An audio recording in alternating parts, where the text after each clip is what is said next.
and Sundays at 8 a.m.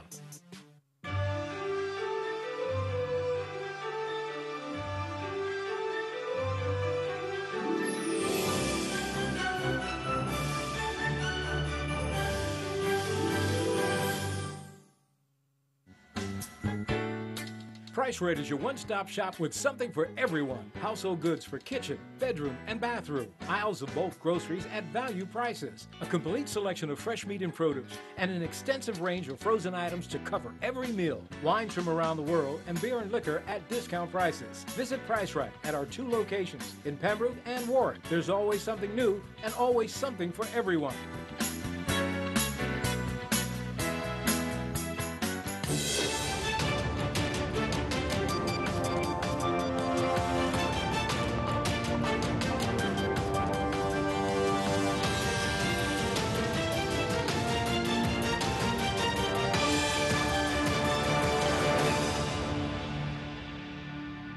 You're watching Bermuda Tonight. It's Friday, December 14th. I'm Diane Brewer, and thank you for joining us. 52 new financial technology companies are in the process of registering here in Bermuda, and it's being welcomed by the Premier David Burt. He spoke at the House of Assembly today on the economy, child services, and the same-sex marriage appeal. Jasmine Patterson brings us this report. A key election platform pledge by the PLP was economic diversification as a way to help chip away at Bermuda's national debt.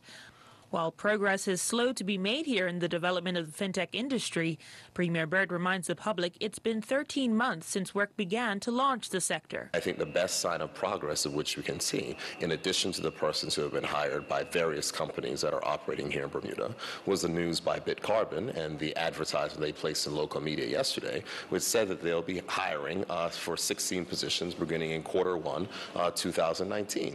But the Premier stopped short of calling it the new third pillar to the economy. Fintech is not going to necessarily be, I'm not trying to predict that it'll be a third pillar. The way that I look at it, it's an evolution of what we've done. We are a financial services jurisdiction, and we need to continue to evolve to make sure that we can have the most innovative financial services coming from Bermuda. This is a part of that process, and we are pleased that there are companies that, after going through this incorporation process, are now beginning the process of hiring Bermudians to fill these roles.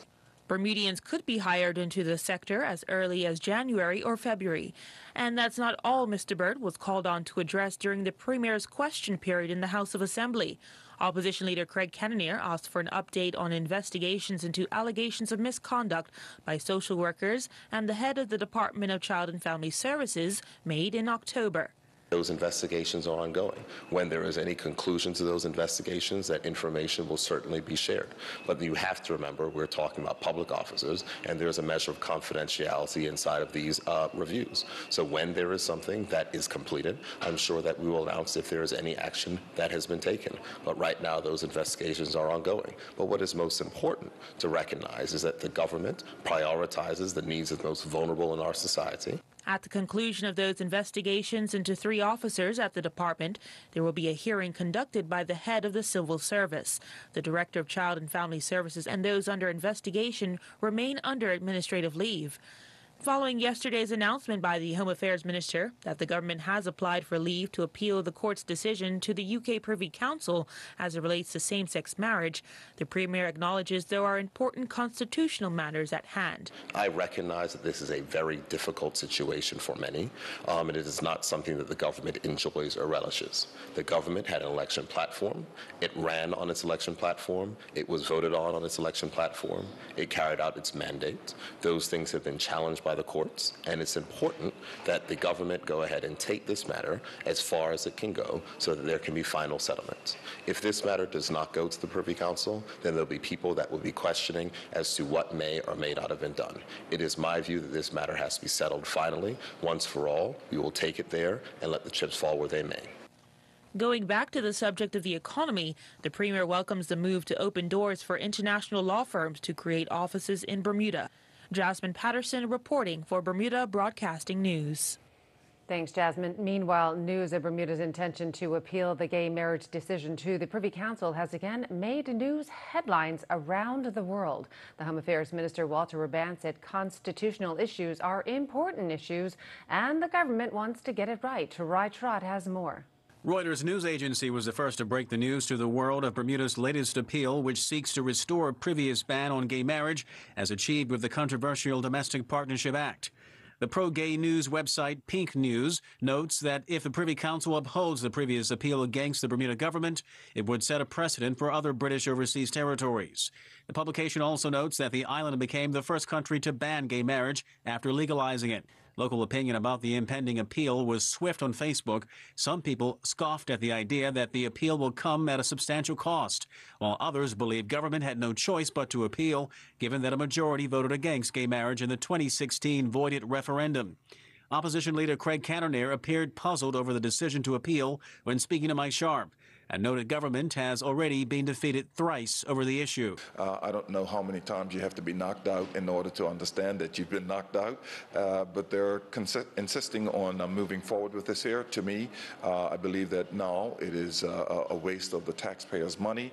It is a basic right that has been afforded by the courts to the LGBT community. Why are we continuing on insisting with this here? I doubt if they will get any different result going to the Privy Council. And so it's disheartening for us and for the LGBT community to know that the government is going to continue to spend money in an area where it could be put somewhere else. Meanwhile, there is speculation locally over how the Privy Council would rule if it decides to hear the Bermuda government appeal. In October, the court, which also functions as the UK Court of Appeal, ruled in favor of a baker in Northern Ireland that had appealed against the decision to fine it for refusing to bake a cake with a slogan supporting gay marriage. The court found that the baker had not engaged in discrimination and was not obligated to bake the cake as requested. Tarai Trott reporting for Bermuda Broadcasting News. Meantime, following government's decision to pull proposed amendments to the Children's Act drew ire from across the aisle today. Opposition leader Craig Cannonier criticized the decision, calling it, quote, yet another example of how this government is trying to simply tick boxes by rushing to table badly thought out legislation. Mr. Cannonier said it was, quote, bad enough that the amendment, quote, reduced the right for a child to have legal representation. But it's even worse, he said, when the government has to delay the amendment because they did not consult properly. We'll have the latest weather news and more after the break. Stay with us.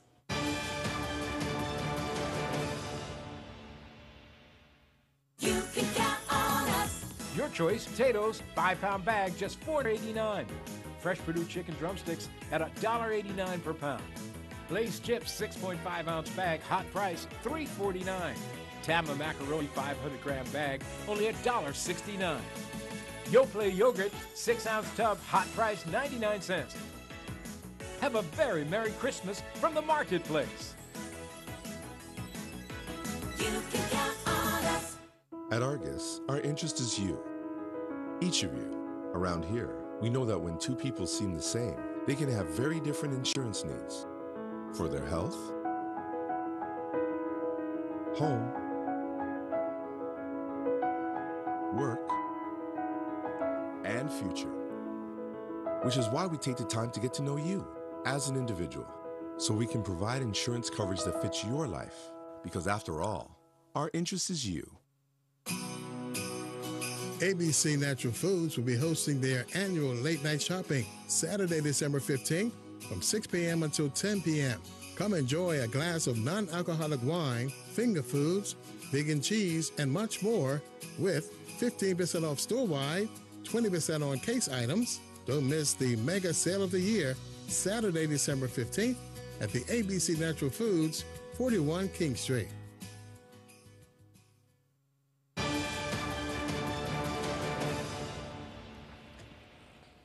Welcome back. The government has announced it will allow international law firms to set up in Bermuda for the first time. Finance Minister Curtis Dickinson made the announcement in the House of Assembly this morning. He told Mike Sharp the plan would help stimulate investment into Bermuda. Yeah, we've taken a hard look at international law firms in Bermuda. I think this is an issue that's been looked at for the last 2 or 3 years by both governments about opening the market up to international law firms having a presence in Bermuda. We decided to move forward with that by allowing international firms in, but we set some conditions for them to have to satisfy in order to be able to operate out of Bermuda. Mm-hmm. A business plan. A business plan is part of it. They also have to hire Bermudians, have opportunities for Bermudian students, scholarships, hiring of Bermudian lawyers.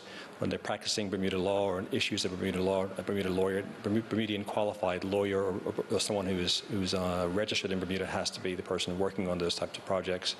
And they provide a business plan to me as minister that I will have a chance to review to see how they are hitting benchmarks with respect to the execution of the business plan. Meantime, amendments seeking to bring Bermuda's mental health legislation up to date were today tabled by the Health Minister, Kim Wilson. Ms. Wilson says the amendment will bring the law in line with contemporary methods of care while balancing the need to protect the rights of individual patients and the need to ensure public safety.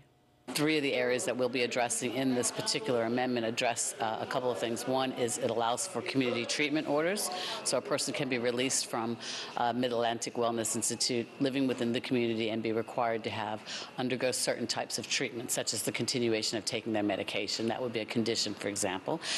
This bill also seeks to address the issue as to consent to treatment. There are limited legal parameters in the current legislation that allows for issues surrounding a person's consent, informed consent, and or in circumstances when they are unable to provide that consent. And it will also address the issue as it relates to capacity, mental capacity. So it's a very important piece of legislation. I'm thrilled that we're able to continue it. The work did start under the former administration, and obviously it's in keeping with this government's mandate with respect to addressing issues of mental health. So I'm happy that we're continuing on with those efforts. In other news, 2 teens were arrested following a scuffle with police officers in Hamilton. Police say they are aware of video footage circulating on social media and explain that around 4 p.m. yesterday, officers were on patrol in the city of Hamilton after a report of an altercation involving school students. They encountered a 16-year-old male student shouting offensive language, and he continued to misbehave and was then arrested. All officers involved tried to calm the situation. However, several of the students' friends began to become more boisterous and push police, with one student elbowing an officer in the eye, injuring the officer. A 15-year-old male student was also detained after attempting to intervene in the first arrest. Both young men were taken to the Hamilton police station and later released on police bail. The injured officer was treated at the hospital and discharged. The 2 arrested students are expected to appear before a juvenile court, and police will be liaising with the relevant school officials and parents or guardians of the students involved. Turning to weather news, a beautiful but cool day today and a lovely, colorful sunset a few hours ago. Let's go to AccuWeather headquarters for our weekend weather update. AccuWeather is presented by BF&M Insurance Group. We now go to AccuWeather headquarters. This AccuWeather forecast here on ZBM is brought to us by our friends at the BF&M Insurance Group. We have a very active weather pattern off to our west, and while it doesn't appear to be that far away, it's over the southeastern part of the nation, of the United States, I should say. It'll be approaching our nation, Bermuda, in Sunday night and Monday's time frame. So we still have a little bit of breathing room, even though it's only several hundred miles away. So we'll still enjoy some pretty good weather into the weekend. 66 degrees right now. Humidity is around 60 to 65%. Wind is active still from the east at 10 to 15 knots. Water temp is beginning to slip, but it's still around 69 degrees. And on the inside, we have 1 to 3 foot waves. On the outside, 4 to 7 foot waves. Still just active enough to lead the Weather Service to issue a small craft warning from tonight through Saturday and into Saturday night. So we do have, again, a little bit of extra wave action, which is going to be a hurdle for anybody trying to do some boating this weekend. Low tide coming up soon at 7:51 tonight. We have a high tide late tonight, early tomorrow morning. Low tide again at 7:55 Saturday morning, and then a high tide at 2:10 when many are out and about on your Saturday. So it's breezy out there, but from a precipitation standpoint, avoiding rain, it is kind of quieter. Tomorrow, we're going to hold on to the breeze. That'll keep the waves churned up a bit. We'll see a mix of sunshine and some clouds. We'll be around 72 for your high. So here is the futurecast, and the big thing we're keeping an eye on is this storm system sliding east from the Carolina coast, and it will take a few days to get here. High pressure has been protecting us from any disruptive weather beyond the wind and the wave action. That's been centered off to the northeast, right over the north-central Atlantic, and we still have that flow from the east and southeast into Saturday morning. Showers will be getting a little closer, but we're going to keep most of Saturday dry still, and then Saturday evening and Saturday night, you can see the first little thrust of moisture passes to our north, but eventually the front that's going to be brought in by this storm system will catch up with us at the very end of the weekend, Sunday night into Monday. Down into the Caribbean, we look okay in Jamaica, Barbados, and Trinidad. aside from some occasional showers in these areas, and that's nothing too far from the norm. No tropical threats. This is the hurricane off season, and we're dealing with some milder weather after a cold start to the month. Temperatures have been well below average across most of the eastern U.S. So far this December, but the past 36 hours and the next 36 hours are looking a little milder for some. Toronto 39, but in New York we're around 50 with some wet weather rain. Boston 51 with lots of clouds out there on our Saturday. Atlanta 56 degrees and wet there. Miami's looking good with the temperature up around 82, but we'll have showers and thunderstorms roll into that area later on. And in London we're cooling down, showers in a chillier 43. So the extended forecast, again, we're still in good shape Saturday. Dry but breezy, and then late Sunday into Monday morning, our front rolls in from the west. It's really late Sunday, so you'll have some time out there Sunday morning to avoid getting wet, but eventually that will catch up with us Sunday night, Monday morning, and then we'll be a little cooler into Wednesday as the winds shift around and blow from the northwest. We'll send it back to you. AccuWeather was presented by BF&M Insurance Group.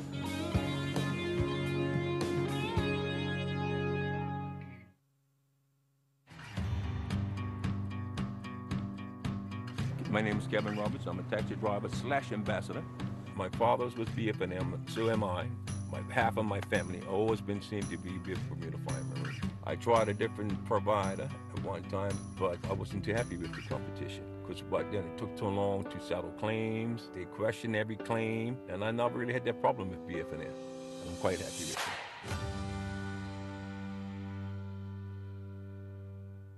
Treat yourself and your loved ones this Christmas at Diamonds International in Dockyard. Sparkling diamond rings from Crown of Light, stunning gold and diamond bangles by De Beers Forever Mark, and brilliant tanzanite and gold necklaces. During the holidays, there is 15 to 75% off all merchandise, and this watch as a free gift with every purchase. Plus 5% of all shopping proceeds will be donated to the LCCA charity. There is nothing comparable on the island to the truly outstanding collection at Diamonds International in Dockyard.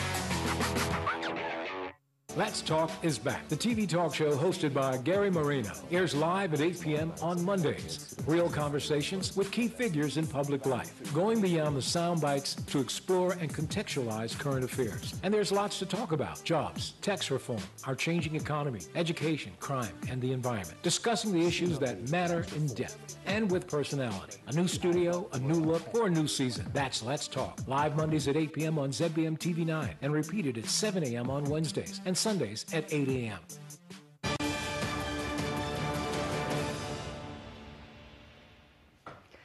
The CEO of XL Bermuda Insurance Operations, Patrick Tannick, is bullish on Bermuda's future despite mounting economic challenges to international business. Speaking to the Hamilton Rotary Club recently, Mr. Tannick says Bermuda is better positioned than anywhere else to capitalize on the changing global marketplace. And to do that, he says, Bermuda needs to do what it has always done, but better and faster. We must improve the speed of execution. We have to build on and utilize our competitive advantage of speed to market to provide real-time solutions to the opportunities that come from change. Collectively, both industry and government must work together to ensure that we minimize any bureaucracy that could negatively impact this competitive advantage and identify any areas of friction in order to enhance our speed of execution. And that also includes ensuring that we can continue to easily attract fresh, high-quality intellectual capital while continuing our commitment to retain and develop our current intellectual capital to ensure a win-win to drive innovation. And Mr. Tannick says Bermuda's resilience has been tested in the last 12 months between the Paradise Papers, the American corporate tax cuts, and the EU Council Code of Conduct. To remain relevant, he says Bermuda must roll with those kinds of punches. History is littered with industries and jurisdictions that failed to adapt and got left behind. Technological advances and surplus capital are resulting in unprecedented disruption, which will ultimately turn the current value chain upside down.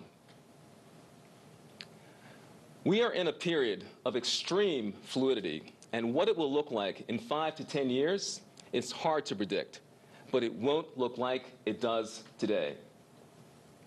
We must build the Bermuda platform on the premise of adaptability and embrace a growth mindset to successfully respond to this new paradigm by ensuring that skill sets, legislation, organizational policies, and economic policies, and our business model not only keep pace, but can anticipate and adapt rapidly to change. Onlookers in Hamilton must have been puzzled this morning when they saw the fire department, EMTs, and an ambulance rush to assist an elderly lady this morning. The whole incident seems strange with no cycles or cars damaged nearby. Bermuda Broadcasting News understands that an elderly woman reportedly tripped and fell in the middle of the street. The incident took place after 10 this morning, and traffic was diverted off Parliament Street for approximately 40 minutes. And a motorcyclist injured in a collision on Wednesday morning in the area of the North Roundabout, or Crow Lane, Pembroke, is believed to be a 20-year-old Hamilton Parish man. He was treated at the hospital and later discharged. It now appears that the car involved was being driven along Berry Hill Road in Paget towards Trimmingham Road, and the motorcyclist traveling along Crow Lane when the collision occurred, with the car ending up on a wall. The driver of the car was fortunately not hurt. Still to come, Earl's based in with tonight's sports package. In just a few minutes, we'll be right back.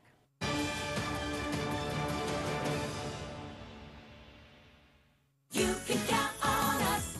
Fresh green beans, hot price only $2.69 per pound. Fresh top sirloin roast, best price around at $7.99 per pound. Dozen large white eggs, hot price $1.99. Pepperidge Farm herb stuffing, 8-ounce bags, hot price only $2.59. Save $2.20 on Arm & Hammer laundry detergent, 75-ounce bottles, hot price $9.79. Have a very Merry Christmas from the marketplace. You can count on us. Getting ready for Christmas is all about the finishing touches. The icing on the cake. The table neatly set. Decorations specially placed. And gifts thoughtfully wrapped.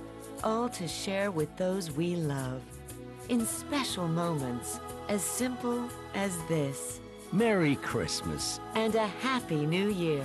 Colonial, where people come first. When it's happening now, you can't beat the immediacy of radio. Chance to hear the thoughts of acclaimed author. No matter where you are. I'm Darlene Livingston with Bermuda Broadcasting News. When events are spectacular, television is by far the best media platform. Why now this particular topic? For sports action, well, need we say more? Broadcast reporters put elected officials on the spot, keeping them honest and accountable to voters. And they can explain things in ways we all understand. Climbs up to 12.5%. Broadcast news is important. We're your eyes and ears on the ground. I'm Jasmine Patterson, and thanks for joining us tonight. In good times and bad. Radio's your constant companion. On the big station, Power 95.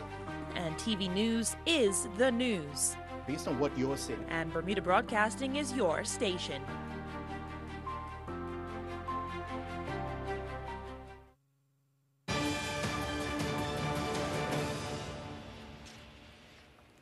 Now here's Earl Basin with tonight's sports roundup. Only one race was sailed in both the fin and the laser class on the waters in Australia as Bermuda Olympic hopeful Raquel Evans and Campbell Patton were back on the waters for Day 2 action. Once again, only one race was sailed in the laser fleet, with Patton finishing 13th. This after his 9th place finish on Day 1. He has fallen to 11th place with 22 points. Evans moved up 4 places in the fin class. He would come off the water in 15th place after one race on the day. Evans would finish 7th to finish with 46 points after 3 races in total. Members of the Work Academy swim team began competing at the 28th Annual Speedo Winter Championships in Florida. Competing in the women's 200-yard medley relay, it saw Gabriella Pittman, Skylar Powell, Taylor White, and Logan Watson-Brown finish 11th with a time of 1:53.37. Pittman, White, Powell, and Watson-Brown would finish 8th competing in the women's 200-yard freestyle relay, clocking a time of 1:40.31. The team of Brian Desmond, Jack Harvey, Zebedee Wakely, and Caleb Ingham finished 9th during the men's 200-yard medley relay, clocking a time of 1:40.52. Desmond would finish 6th, competing in the men's 15 and over 1,650-yard freestyle, clocking a time of 16:36.01. During the men's 200-yard freestyle relay, the team of Desmond, Harvey, Wakely, and Ingham would finish 7th with a time of 1:30.01. Vanessa James and Morgan Cypress began competing in the French Elite Skating Championships. In the pair short program, James and Cypress would lead at the conclusion of the program with a total of 82.70 points. Bermuda has featured 3 times as Triathlon.org handpicked the top ITU moments of 2018. Whether you were at April's WTS Bermuda in person or watching on triathlonlive.tv, you will know just how loud the crowd and electric the atmosphere was for the race. It didn't hurt that hometown hero Flora Duffy absolutely crushed the women's event, essentially racing solo for majority of the Olympic distance course. We can still hear the crowd cheering as she took the finish tape. The inaugural WTS Bermuda race was historical for several reasons, but one of the greatest moments saw Norway become the first country ever to manage a clean sweep of the men's WTS podium. The 2018 triathlon season was huge for showcasing the sport on some of the world's biggest stages, with 3 major games events this year. The first was the 2018 Gold Coast Commonwealth Games, where Flora Duffy from Bermuda won the individual women's event. Gabriella Arnold and her Marion University cycling teammates began competing at the USA Cycling's Collegiate Cyclocross National Championships in Kentucky. Arnold finished 20th in a field of 44 riders, 1 lap down. Taylor Carrick was the final member of the Bermuda Junior Squash national team to compete in the 2018 Canadian Junior Open. Carrick was playing in the boys under-19 consolation round quarterfinals, and he went down in straight games 12-10, 11-8, 11-8 to Israel Oliveras, who went on to eventually finish in 17th place. The Bermuda Bowl Hockey League season's final doubleheader of 2018 took place at the PCC hockey rink that produced 16 goals. In the opening match, the Las Vegas Wranglers needed a shootout to edge the Red Deer Rebels. The Red Deer Rebels would take the lead in the first period through a Matthew Desjardins goal. The next goal would come in the third period as the Red Deer Rebels would double their lead with an early goal off the stick of Chris Grantier. But 2 goals from Brian White earned the Las Vegas Wranglers the comeback and send the game into a shootout. In the shootout, White would be credited with the winner to complete the comeback. In the nightcap, the Kelowna Rockets defeated the Calgary Hitman 7-4. Jair Parfitt-Williams is still recovering from an injury that has had him sidelined for a while, but he watched his NJ Ruda Valenja teammates defeat NK Triglav Kran 3-1 in the Slovenia First Division Football League match.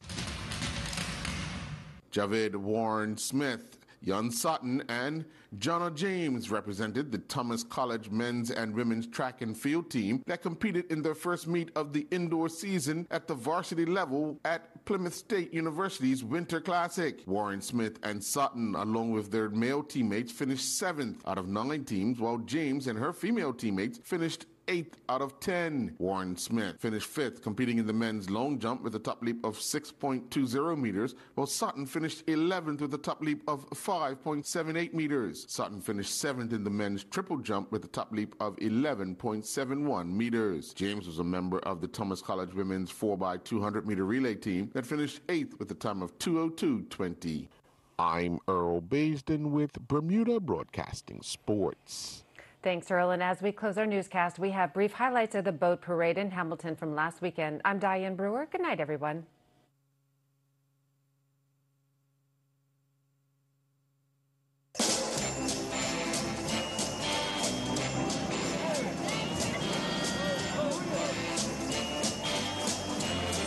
Greetings. Merry Christmas, y'all. Just see those sleigh bells jingling, ring, ting-a-ting-a-ling. Come on, it's a lovely weather for a sleigh ride together.